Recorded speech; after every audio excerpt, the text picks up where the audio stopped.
আসসালামু আলাইকুম ওয়া রাহমাতুল্লাহি ওয়া বারাকাতুহু। দরুদ শরীফ আমরা কখন পড়ব? দোয়ার আগে নাকি পরে? এ বিষয়ে আমাদের অনেকের অনেক চিন্তা ভাবনা আছে। উলামায়ে কেরামগণ বলছেন দরুদ শরীফ দোয়ার আগে এবং পরে যেকোনো অবস্থায় আমরা পড়তে পারবো এবং পড়াটা মুস্তাহাব।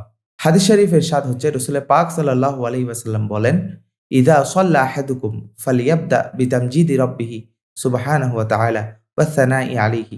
যখন তোমাদের মধ্য থেকে কেউ দোয়া করবে তখন সে যেন রবের উচ্চ প্রশংসা এবং গুণাগুণ বর্ণনা করে শুরু করে। সুম্মা ইউসাল্লি আলা নবী সাল্লাল্লাহু আলাইহি ওয়াসাল্লাম। অতঃপর রসুলে পাক সাল্লাল্লাহু আলাইহি ওয়াসাল্লামের উপর দরুদ শরীফ পাঠ করবে। সুম্মা ইয়াদউ বিমা শাআ। অতঃপর তোমাদের যা চাওয়ার তোমরা তা চাইবে। হযরত উমর রাদিয়াল্লাহু তাআলা আনহু থেকে বর্ণিত, তিনি বলেন, আমার কাছে উল্লেখিত হয়েছে আন্না দুআ ইয়াকুনু বাইনা সামাই ওয়াল আরদ লা ইয়াসউদু মিনহু শাই। অর্থাৎ দোয়া আসমান এবং জমিনের মাঝখানে থেমে থাকবে, এর কিছুই স্রষ্টার কাছে পৌঁছবে না হাত্তা ইউসাল্লি, যতক্ষণ পর্যন্ত না দরুদ শরীফ পাঠ করা হবে। আরো ইরশাদ হচ্ছে, হযরতে আব্দুল্লাহ ইবনে মাসউদ রাদিয়াল্লাহু তাআলা আনহু বলছেন, যিনি কিনা সাহাবীদের মধ্যে সর্বশ্রেষ্ঠ একজন ফকিহ সাহাবী ছিলেন এবং দিন বুঝার ক্ষেত্রে যে সমস্ত সাহাবায়েরা সবচেয়ে বেশি দিনকে গভীর থেকে বুঝার চেষ্টা করেছেন তাদের একজন হচ্ছে হযরত আব্দুল্লাহ ইবনে মাসউদ রাদিয়াল্লাহু তাআলা আনহু। তিনি বলছেন, ইযা আরাদা আহাদুকুম আন ইয়াসআলাল্লাহা শাইআন ফালইয়াবদা বিতামজিদি রাব্বিহি সুবহানাহু ওয়া তাআলা। তোমাদের মধ্য থেকে যখন কেউ ইচ্ছা করবে যে সে আল্লাহর কাছে কিছু চাইবে, তখন সে যেন আল্লাহর প্রশংসা করে তার দোয়া শুরু করে। সুম্মা ইউসাল্লি আলা নবী সাল্লাল্লাহু আলাইহি ওয়াসাল্লাম। অতঃপর নবীজি সাল্লাল্লাহু আলাইহি ওয়াসাল্লামের উপর দরুদ শরীফ আদায় করবে। সুম্মা ইয়াসআলুল্লাহ বাদ। অতঃপর আল্লাহর কাছে যা চাওয়ার সে চাইবে। ফাইন্নাহু আজদারু আন ইয়ানজাহা আও ইউসিব। কেননা এমত অবস্থায় এটি কবুল হওয়ার সম্ভাবনা বেশি। অতএব আমরা উক্ত হাদিস শরীফ এবং আসার শরীফ থেকে জানতে পারলাম, বুঝতে পারলাম দোয়ার আগে বা পরে যে কোনো অবস্থায় দরুদ শরীফ পাঠ করা যাবে এবং এটি একটি মুস্তাহাব আমল এবং এর ফলে দোয়া কবুল হওয়ার সম্ভাবনা অনেকাংশে বেড়ে যায়।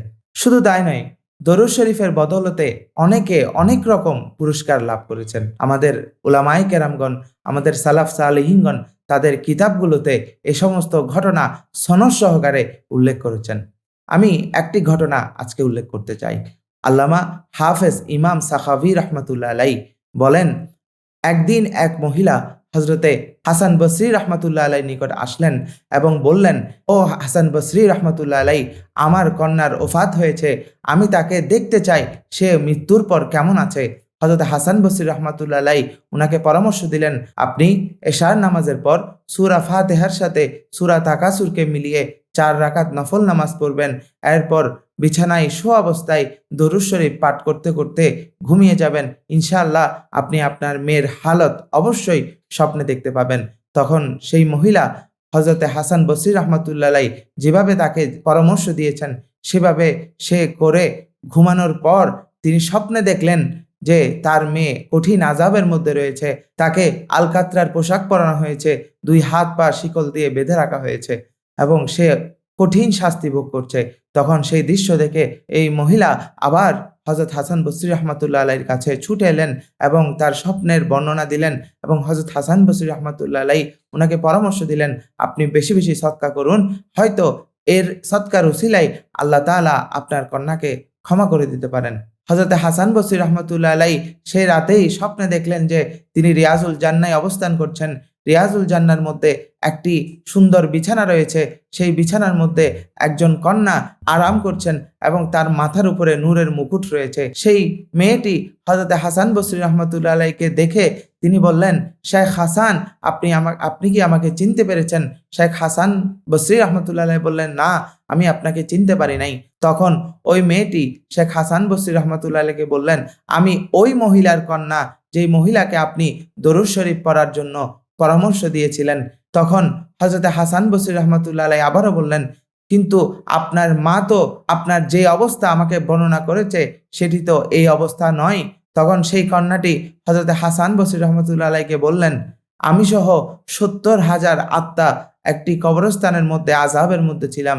কিন্তু একজন সালেহীন বান্দা আমাদের কবরের পাশ দিয়ে দরুদ শরীফ পড়তে পড়তে হেঁটে যাচ্ছিল এবং দরুদ শরীফ শেষ হওয়ার পর তিনি সেই দরুদ শরীফের সওয়াব আমাদের উপর বর্ষণ করে দিলেন এবং সেই সালেহীন বান্দার পঠিত দরুদ শরীফের বরকতে আল্লাহ তাআলা আমাদের সবাইকে মাফ করে দিলেন। অতএব আজকে আমার ভাগ্য আমাকে এ পর্যন্ত নিয়ে এসেছে যে অবস্থায় আপনি আমাকে দেখছেন। এই ঘটনাটি প্রমাণ করে দরুদ শরীফের উসিলায় যদি আল্লাহ চান আমাদেরকে কবরের আযাব থেকে মাফ করে দিতে পারেন। আমি আপনাদেরকে সবাইকে আহ্বান করব, আমরা প্রতিদিন যখনই সময় পাই দরুদ শরীফ পড়ি। আমাদের কাছ থেকে যারা বিদায় নিয়েছেন তাদের কবরের আযাব মাফ হওয়ার জন্য দরুদ শরীফ পড়ে সেই সওয়াব তাদের কবরে বর্ষণ করি। ইনশাআল্লাহ তাদের কবরের আযাব তো মাফ হবে এবং আমাদের জীবনেও অনেক পরিবর্তন আসবে। ইনশাআল্লাহ আগামী পর্বে আমাদের যে দরুদ শরীফ, এই দরুদ শরীফ নবীজি সাল্লাল্লাহু আলাইহি ওয়াসাল্লামের দরবারে পৌঁছায় কিনা সেই বিষয়ে কোরআন হাদিসের আলোকে ইনশাআল্লাহ আলোচনা করব। এ পর্যন্তই। আসসালামু আলাইকুম ওয়া রাহমাতুল্লাহি ওয়া বারাকাতুহু।